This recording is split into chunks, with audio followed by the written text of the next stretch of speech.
Hi guys! So for today's video ay magkakaroon ulit tayo ng panibagong plant mail unboxing. Dating gawin from scale 1 to 10, 1 is the lowest score and 10 is the highest score para sa maganda.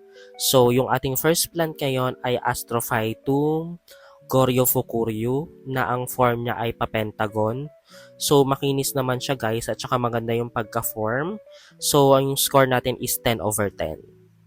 Next one, worth 200 pesos. Ano nga ba ito? Nakalimutan ko na kasi. Ito ay, yan, turtle. So, makinis naman din siya guys. Maganda din yung form. So, namurahan ako sa kanya kasi yung mga price nung ganun were 350. So, yung score ko doon ay 10 over 10 din.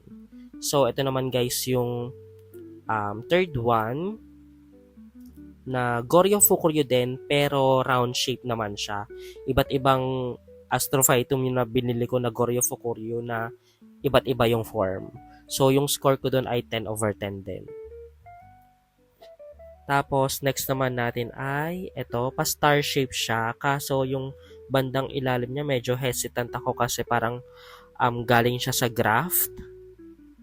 So yung score ko dito ay 8 over 10. Pero tinan nyo naman guys yung yung ribs niya pa star shape. Tapos next naman natin ay eto, ano nga ba 'to? Nakalimutan ko na. Ayun. Nakalimutan ko kung anong tawag dito pero ang alam kong tawag dito ay sperm cactus. If I'm not mistaken, pa-comment down below na lang po.